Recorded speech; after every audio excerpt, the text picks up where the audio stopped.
अस्सलाम वालेकुम। अच्छा, जो आप लोगों को मसले आ रहे थे ना, ये जो डीलोकलाइजेशन वाला कॉन्सेप्ट है कि लोन पेयर किस स्ट्रक्चर में हमने अंदर डीलोकलाइजेशन में बेसिकली इन्वॉल्व करना है और किस स्ट्रक्चर में बेसिकली नहीं करना। लाइक टेट्राहाइड्रोफ्यूरान है हमारे पास, इसमें आप लोग कहते हैं कि लोन पेयर हमारा इन्वॉल्व नहीं होता डीलोकलाइजेशन में, लेकिन जो हमारा फ्यूरान वाला स्ट्रक्चर है इसमें एक हमारा लोन पेयर डीलोकलाइजेशन में इन्वॉल्व हो जाता है। ठीक है। और इसी तरह कुछ मलीक एनहाइड्राइड वाले कॉन्सेप्ट भी आपके ना थोड़े ख़राब हैं। उसमें थोड़ा मसला है आपको कि लोन पे क्यों डीलोकलाइज नहीं होता और फिर मतलब नॉन एरोमेटिक क्यों नहीं हो जाता। ठीक है। तो और दूसरा हम ना इनको दूसरी एग्जांपल से भी अभी डिस्कस करेंगे। ठीक है। पहले तो ना हमें ये एरोमेटिक कंपाउंड्स की ना कंडीशन पता होनी चाहिए।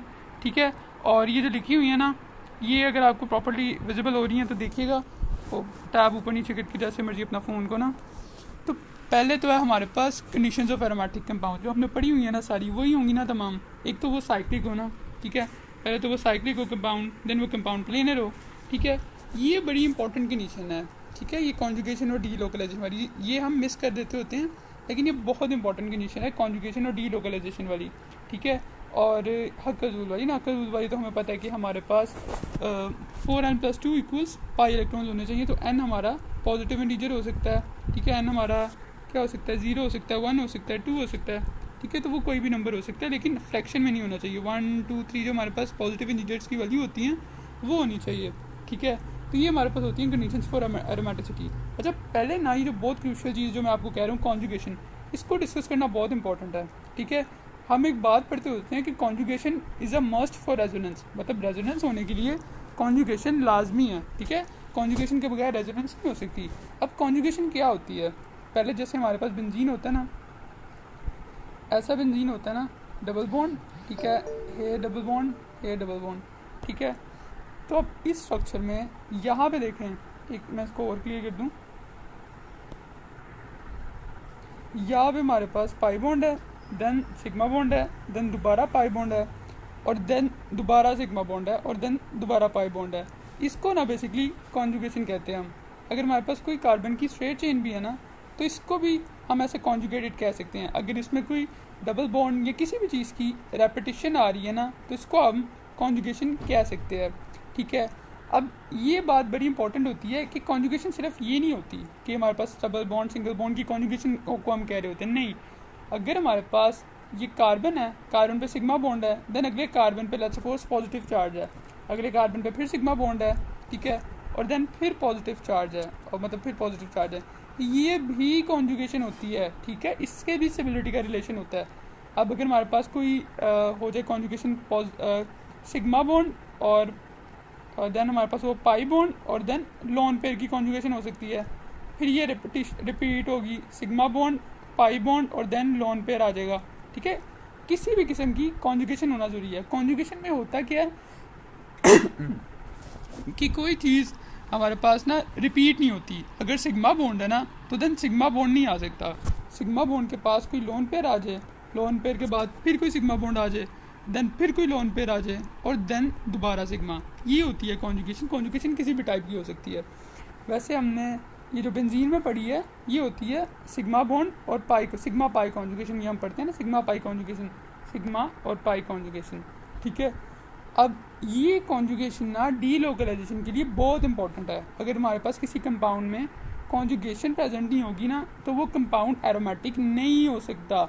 ये कंडीशन है जो आप लोग मिस कर जाते हैं, जिसकी वजह से मसले आते हैं।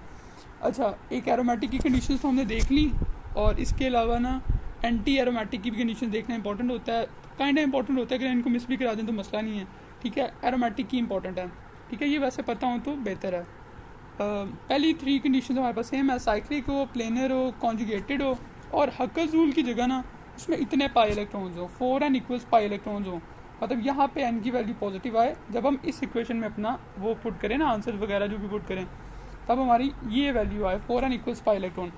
बस हक्कल रूल में 4n+2 इक्वल्स पाई इलेक्ट्रॉन थे, और यहाँ पे 4n इक्वल्स पाई इलेक्ट्रॉन हो गए हैं। ठीक है। इसकी भी वैसे बड़ी कमाल की लॉजिक है। अगर आप में से किसी ने डिस्कस करनी है ना, तो मुझे आप अप्रोच कीजिएगा, या हम इसको MOT पेश की जाके ना ये फॉल करती है। MOT में एंटी बॉन्डिंग और बॉन्डिंग मॉलिक्यूलर ऑर्बिटल्स का कंसेप्ट होता है, ये वहाँ पे जाके बेसिकली फॉल करती है। अब नॉन एरोमेटिक कौन से होते हैं, वो दूसरे जो भी कंपाउंड्स होंगे ना, स्ट्रेट चेन होंगे या साइक्लिक होंगे, वो हमारे पास बाकी जो एरोमेटिक कंपाउंड के एक मिनट, हाँ, एरोमेटिक कंपाउंड के क्राइटेरिया में फॉल नहीं कर रहे होंगे, वो हमारे पास एंटी एरोमेटिक हो जाएंगे। अच्छा, अभी हमने बेसिक कंडीशंस देख ली, अब हम मूव करेंगे अपने एक्चुअल कॉन्सेप्ट की तरफ, ठीक है। अब इसको आपने बहुत ध्यान से देखना। अच्छा, अभी देखें, यहाँ पे बहुत इंपॉर्टेंट एग्जांपल है हमारे पास फ्यूरान की और टेट्राहाइड्रोफ्यूरान की, ठीक है। अब इसमें आपको कन्फ्यूजन आ रही थी ना कि लोन पेयर कहाँ पे हमें पता लगेगा डीलोकलाइज होना है, कहाँ पे नहीं होना। अब देखो, पहले ना हमने अपनी कंडीशंस मैच करनी है। कंपाउंड साइक्लिक है, पहले फ्यूरान को देखेंगे ना। कंपाउंड साइक्लिक है, ठीक है जी, साइक्लिक है। प्लेनर है जी, प्लेनर है, क्योंकि ऑक्सीजन का हमें पता, भी हमें पता है ना कि एक लोन पर उसका डीलोकलाइज होना है। वैसे हमें ये बात, अच्छा कलर चेंज कर लेते हैं, it would be more visible. अच्छा, ये वाला हमें पता है एक पेयर डीलोकलाइज हो जाना है, तो हमें इसके बारे में पता है, तो ये प्लेनर बी है। और ये कॉन्जुगेशन देखो आप, ये लोन पेयर है ना, देन सिग्मा बॉन्ड है, लोन पेयर के बाद दोबारा लोन पेयर नहीं आ रहा, lone pair then sigma bond और then pi bond, then sigma bond, then pi bond और देन दोबारा सिग्मा बॉन्ड और देन दोबारा लोन पेयर। इसको कॉन्जुगेशन कह रहे होते हैं हम, ठीक है। और ये बहुत इंपॉर्टेंट होती है, कॉन्जुगेशन के बगैर कंपाउंड एरोमेटिक नहीं हो सकता, ठीक है। कॉन्जुगेशन हमारे लिए बहुत इंपॉर्टेंट है। अब हमारे पास कंडीशन सेटिस्फाई होगी कि कंपाउंड साइक्लिक है, प्लेनर है, कॉन्जुगेटेड है और इसमें हक्कल रूल भी फॉलो होता है, वो हम अभी देखते हैं। अब देखो, जो टेट्राहाइड्रोफ्यूरान है, इसमें ऐसा नहीं हो रहा। इसमें अगर ये साइक्लिक भी, ये तो साइक्लिक भी नहीं है ना, साइक्लिक भी बात करो तो मतलब साइक्लिक है ये, लेकिन ये प्लेनर नहीं होगा, क्योंकि ये जो कार्बन है यहाँ पे जो कार्बन होगी, इसके देखो दो बॉन्ड तो ये बने हुए हैं ना, ये दो बॉन्ड बने हुए हैं, तो यहाँ पे ये H2 होगा, CH2 होगा। लेकिन जो यहाँ पे कार्बन थी ना, वो CH थी, ठीक है। जब कार्बन ऐसे है ना, और इसने कितने बॉन्ड्स बनाए होंगे, 3, तो इसकी हाइब्रिडाइजेशन क्या हो जाएगी, sp2। लेकिन यहाँ जो कार्बन है, इसकी हाइब्रिडाइजेशन है sp3। तो ये तो प्लेनर ही नहीं है। जब ये प्लेनर ही नहीं है, तो ये एरोमेटिक कैसे हो सकता है। अब ये प्लेनर तो नहीं है, ठीक है, हमें पता है ये sp3 हो गया है और ये प्लेनर नहीं है, ठीक है। जब ये प्लेनर नहीं है तो एरोमेटिक नहीं है। दूसरी बात, इसमें कॉन्जुगेशन भी नहीं है। लोन पेयर के बाद सिग्मा बॉन्ड है, सिग्मा बॉन्ड के बाद फिर सिग्मा बॉन्ड है, उसके बाद फिर सिग्मा बॉन्ड है। तो ये हमारे पास बड़ी क्रूशियल कंडीशन है एरोमेटिक कंपाउंड होने की, ठीक है। तो ये हम इसलिए इसको नॉन एरोमेटिक में क्लासीफाई करते होते हैं, ठीक है। ये बात क्लियर होगी।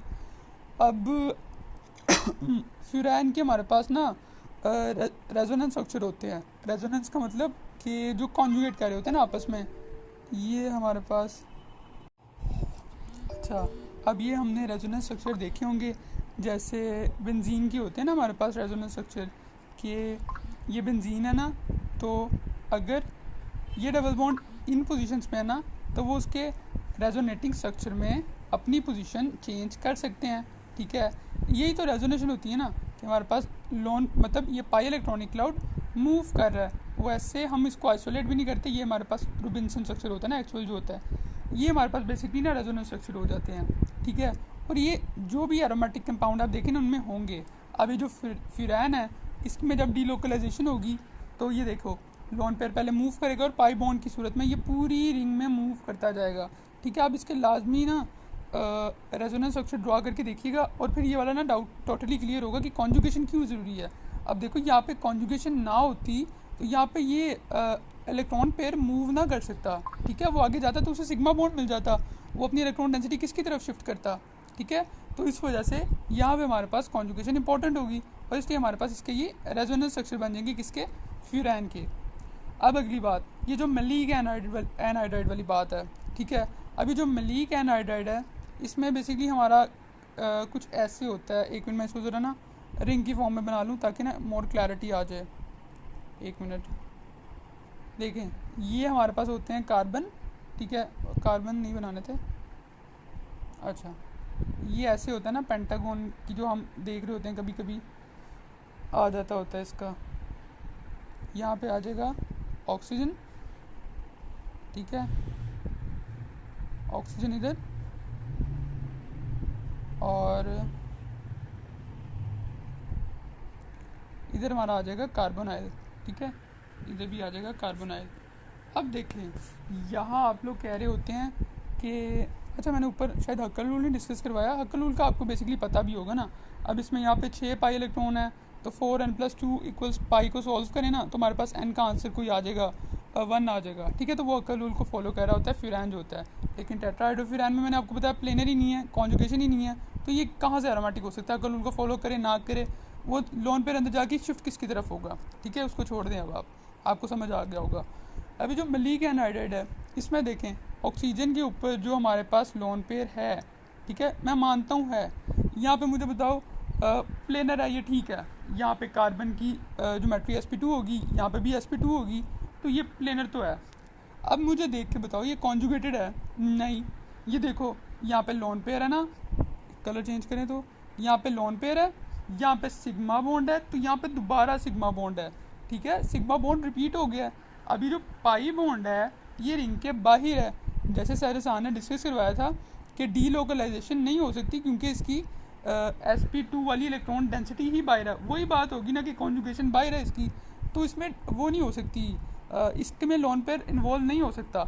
अब इसकी तो बेसिक कंडीशन वो ही नहीं सेटिस्फाई कि इसमें वो नहीं है हमारे पास, कंपाउंड साइक्लिक तो है लेकिन प्लेनर भी है और कॉन्जुगेटेड ही नहीं है, कॉन्जुगेशन नहीं है। ये देखो सिग्मा बॉन्ड है यहाँ पे और देन दोबारा सिग्मा बॉन्ड है, ये कॉन्जुगेशन नहीं होती। ठीक है, तो इसलिए हमारे पास ये कंपाउंड हो जाएगा नॉन एरोमेटिक। ये आप लोग इसको हक्कल रूल से कंफ्यूज करे होते हैं कि हक्कल रूल में अगर 2 इलेक्ट्रॉन है यहाँ पे, अगर ऑक्सीजन डीलोकलाइज ना हो तो ये हक्कल रूल को फॉलो करेगा और एरोमेटिक हो जाएगा, लेकिन यहाँ पे 4 होने चाहिए और उसके मुताबिक ये नॉन हो जाएगा। आप लोगों को इसमें कन्फ्यूजन आ रही होती है, लेकिन बेसिकली ये है ही कॉन्जुगेटेड ही नहीं है। जब उसमें कॉन्जुगेशन ही नहीं है तो वो एरोमेटिक कैसे हो सकता है? तो हमारे पास सिंपली हो जाएगा नॉन एरोमेटिक। ठीक है, ये वाली कन्फ्यूजन भी क्लियर होगी। अब आखिरी एग्जांपल आज की का, ये भी बड़ी इंपॉर्टेंट थी डिस्कस करना। अब ये जो हमारे पास होता है पायरोल होता है, इसका नाम आपने अक्सर जगह पढ़ा होगा, इसको हम पायरोल कह रहे होते हैं ना, PYROLE, पायरोल ऐसा ही नाम होता है। ठीक है, और पायरिडीन हमारे पास होता है, पायरिडीन का रहने दो, इसका भी रहने दो। ठीक है, अब इसमें ये कन्फ्यूजन होती है कि पायरोल में नाइट्रोजन का लोन पे डीलोकलाइज हो जाता है और पायरिडीन में नहीं होता। ये क्या बात हुई सर? यहाँ पे भी लोन पे नाइट्रोजन पे है, यहाँ पे भी लोन पे नाइट्रोजन पे है। देखे ना, दोनों साइक्लिक हैं, ये भी साइक्लिक है और ये देखे ना, ये भी साइक्लिक है, ये भी साइक्लिक है। क्लोज रिंग बना हुआ ना, क्लोज रिंग है, तो दोनों के स्ट्रक्चर कौन से हैं? साइक्लिक हैं।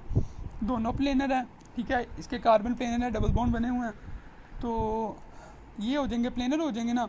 तो ये प्लेनर भी हैं, साइक्लिक भी हैं और इनमें कॉन्जुगेशन भी तो है ना। लोन पेयर के बाद बिल्कुल फिराइन की जैसा केस है कि sigma bond then pi bond, ठीक है, देन दोबारा sigma then pi then sigma, तो कॉन्जुगेशन भी है, इधर भी कॉन्जुगेशन है। अब सर अब क्या करें? ये लोन पेयर अंदर जा रहा है, ये वाला लोन पेयर अंदर नहीं जा रहा है, ये क्या हो रहा है? अब इसको देखते हैं।